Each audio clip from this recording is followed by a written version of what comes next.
Hi everybody and welcome to another Friday's tutorial. My name is Lineke Lijn and today I want to start trying out the dry brush technique, but this time on a portrait. And what we see here is James Stewart, a famous actor from the early days, and I think he has a great face to start trying out this portrait drawing in DryBrush, which is very hard to do, of course, but always I have some tips for you. And when you start to want to portrait drawing, then it's very nice to have this 4-step approach. Now, our first approach can be to decide how the contour looks, and this brings an extra, because by seeing this and seeing this negative space around James, you can start to see and decide what composition you want to make. So this will be my composition. I traced him and now I know the space that I want to place him in.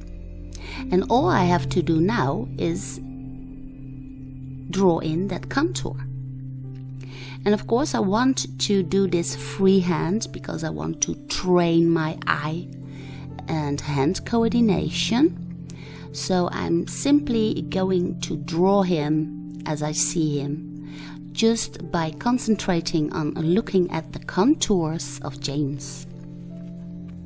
Now what you see is that the ear lines are not straight horizontal but slightly diagonal, and you can see that on the shoulder part too.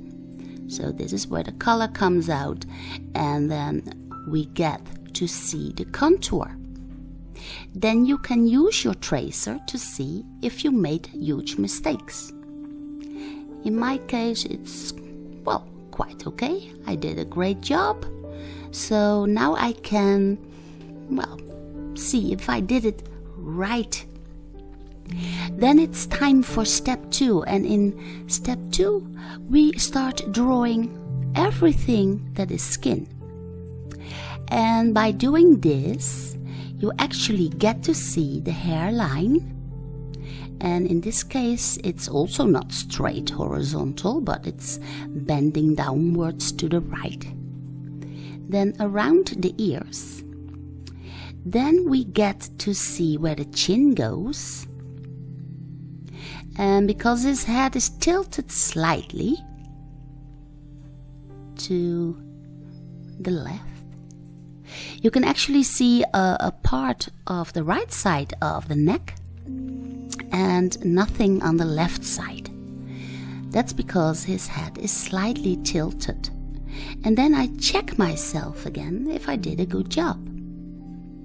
And yes, I did. So this is an excellent way of training your eyes and hand coordination. Then in step 3 and 4, you can start drawing in the lines in the clothes, and also you start to watch where the shadows go. There is a very important and dark shadow on the left side of James. So if you have that perfect shadow, then draw that perfect shadow. And this is what decides that the facials will give some kind of a likeness. On my Patreon page you can print out all these stages of setting up your portrait.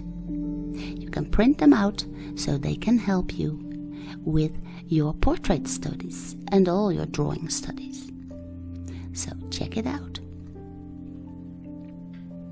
Now, because we know where the ears are going, we can also decide where the eyes are going to be. He has also shadows underneath the lower eyelids. You can see where the tip of the nose is going to be, which is slightly below the earlobes. And Here you can see that dark shadow that is on the left side of his face. The light is coming from the right, so a very sharp shadow is casted on the left side of his face. I'm checking my drawing again, and everything is still in place. What I did then is I took the big brush with the drop of the oil paint, and if you want to see how exactly to start off with the dry brush technique, then also watch my other videos about how to start with dry brush technique. But you can also make this drawing, of course, in graphite pencil or with charcoal. It doesn't matter much what art material you will be using, as long as you get to see the composition, the tilting of the head, where your light source is coming from. And then, when you take a lot of time preparing the face and getting to see how your composition is built up and where the shadows are going and where the light is coming from, when you take the time, the chances that your portrait will be a success is much bigger.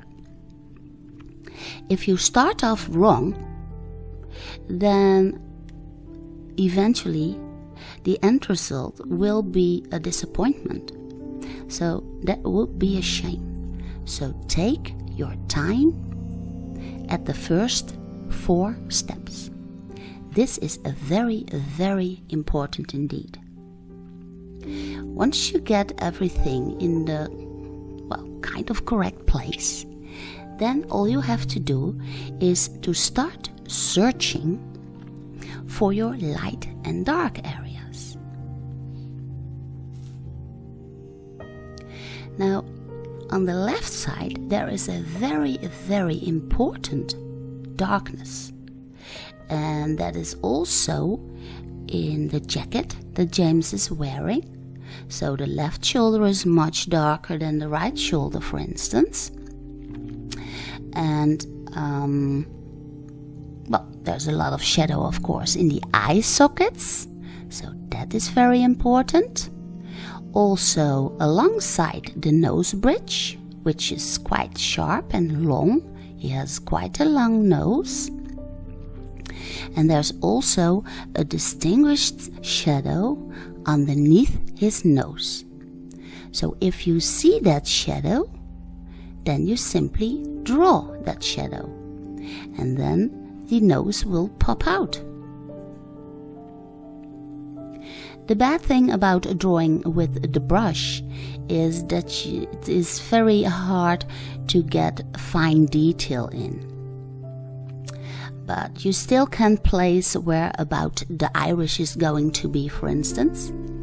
And later on you can always go back in with the graphite pencil to put in maybe eyelashes or something. That's no problem. But I want to draw as much as possible in this case with the brush, so I do not think in lines. And this, for instance, is a jelly pen, a white jelly pen. So if you make harsh mistakes, then you can always put a little bit of white over it to correct them if the pencil eraser will not pick up the oil paint.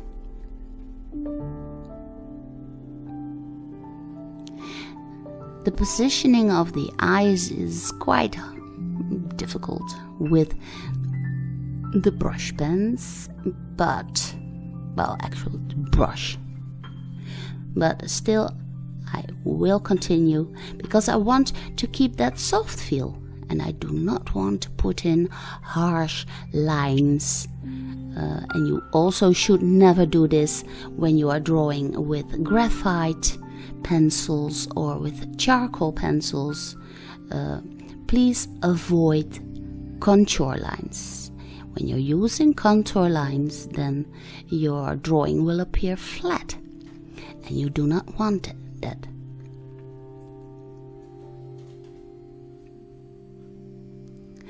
In the meantime, I'm still searching for lights and darks. And I was saying it earlier, when you are a beginner portrait drawer, it is not very important that the final result is to give it, that it's really a 100% likeness. It's not that important. If you start out drawing portraits, just go for the lights and the darks and the placements of eyes and ears, nose and mouth, and concern yourself with likeness later on.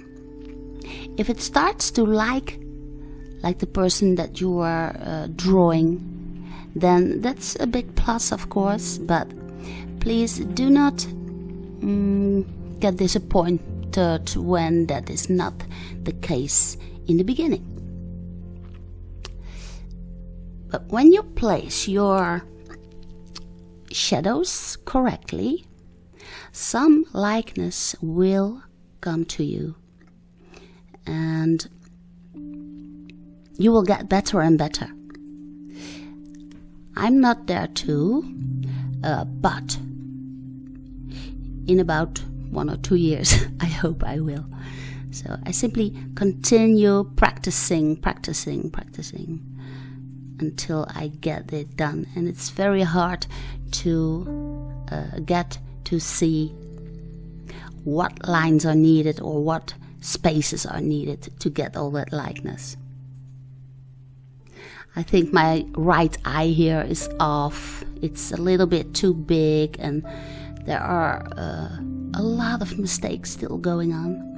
But I still get to study and get to see, and by learning from your mistakes, you will actually get better and better. So, even though I wasn't all that proud about this drawing, I still wanted to share it with you. And I will be drawing James again. Maybe one day, and I will post it again. And then I will resemble what I was doing. I will pick out my defects and train myself to become that better artist and that good artist that I want to be.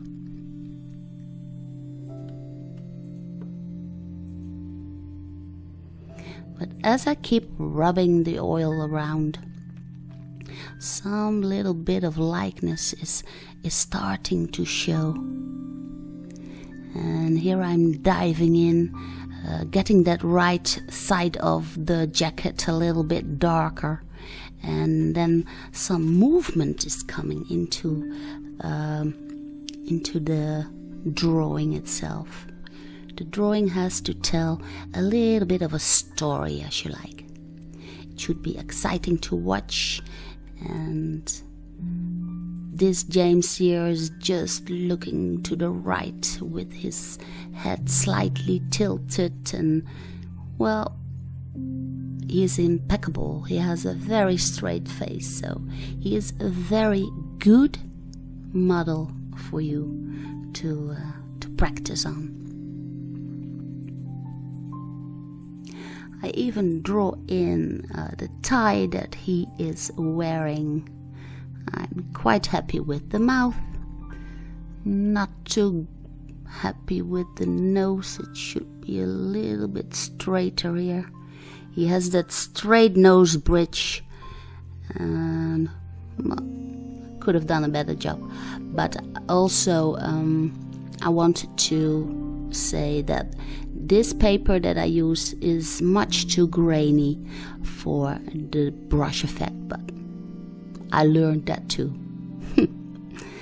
Well, if you found those tips here very helpful, then please give this video a thumbs up, and of course you can check out my Patreon page. You can download all the 4 stages. Maybe I'll see you there, but of course I hope to see you again next Friday with a new tutorial.